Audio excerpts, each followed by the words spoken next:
going on, guys? How are you? This is Shocks and this is ShocksCapital FX YouTube channel. Welcome back. And if you're new to this channel, we talk about ICT, we talk about institutional order flow, we talk about institutional trading, and today we want to talk about 5 things that you need to check before you enter a trade, just to avoid those unnecessary losses. You understand? So we are starting off by analyzing this chart and pretending as if we want to take this trade, and we are going to be explaining these 5 things as if we want to be taking a trade. So follow up and see how we are going to be explaining this. So this is GBP USD.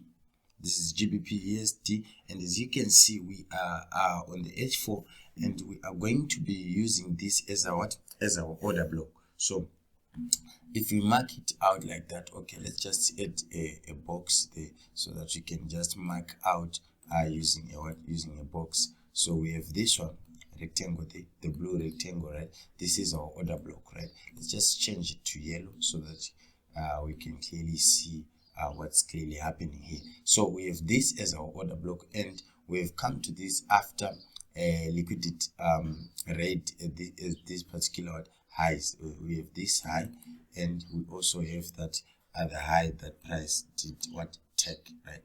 This one, right? So this is the aggressive move that you guys are always looking for, and we are waiting, or we want price to hit the yellow and go up like that. This is our analysis. So what we're going to do is we're going to be going to the so we are going to be looking at at this time frame, which is the H4, and we are going to be considering these 5 things from this chart. So number one, the number one thing that you have to consider is your loss or risk that you are going to incur if the trade doesn't go into your favor, right? So a lot of us guys, what we do is we only consider the reward, right?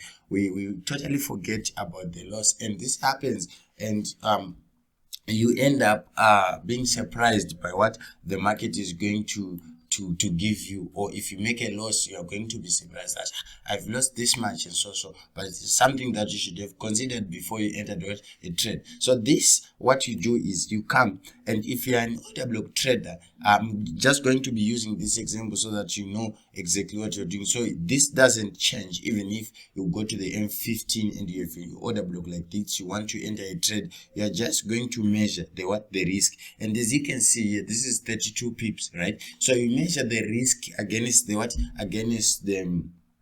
money that you want to be risking. Let's say if you want to be risking $100, then this 32 pips risk is going to determine what lot size that you are going to be using. So for example, if you use 1 standard here, if you use 1 standard, it means for 32 pips, if you lose, you are going to be losing $320, right? So if you use 0.5, which is half a lot, you're going to be losing how much? That should be 160, right? So it depends how much money you want to be risking at each and every given pair. Then number 2, you're going to be considering your risk to reward ratio, right? We consider your loss is 32 pips, right? And in dollar terms, that's going to be 320 if you are going to be trading a standard lot, right? And you're going to be considering the risk to reward ratio. Risk to reward ratio, it just means it's the ratio of your loss to your expected reward, right? So let's say your stop loss, you are going to be taking maybe your first profits at this particular point. So what you are just going to do is you're just going to measure your entry point to your reward, right? So your reward is going to be maybe 122 pips from here to there, 122 pips, and you're going to be risking 32 pips. So if you divide your risk by if you divide your reward by your risk, you're going to get the ratio. So the minimum should be 1 in 2 for you to be making consistent money from the market. So you have to have 1 in 2 risk to reward ratio for you to see something positive when it comes to to your profitability and consistency in the market. Then the number 3 thing that you have to consider is you have to consider the time, right, guys? Let's assume we want to take this trade right now. What's the time?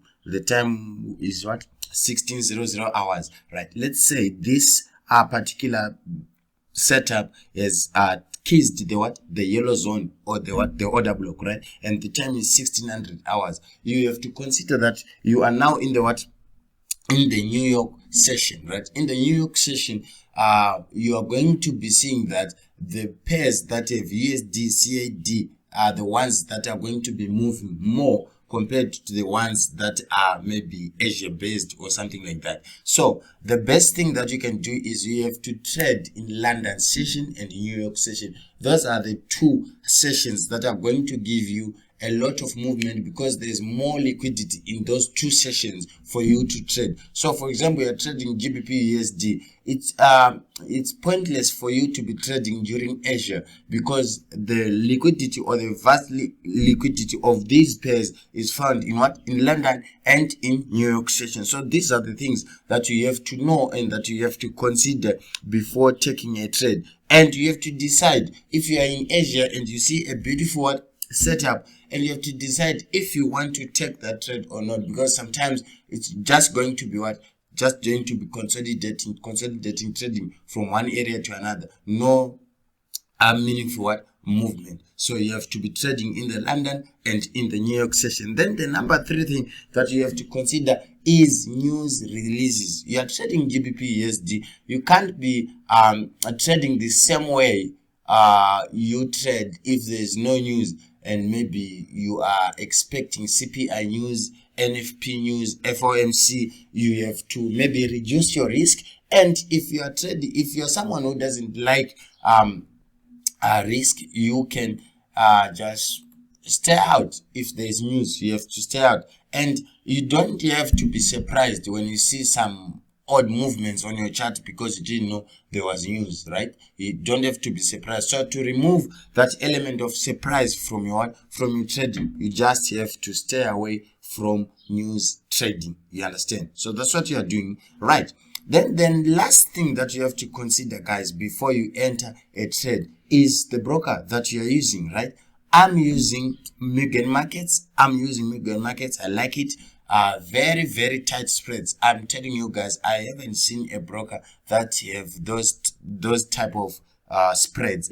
I like it that way, because if I enter a trade, I'm not staying for long in losses, right? I'm entering my trade and it's not interfering with my trades, no slippage, no whatever, and my stop loss is being respected as is. So you have to consider the broker that you are using. And if you want to join me in using Mugen Markets, the links are in the description down below. Just register, fill out the form, and let's trade like pros, right?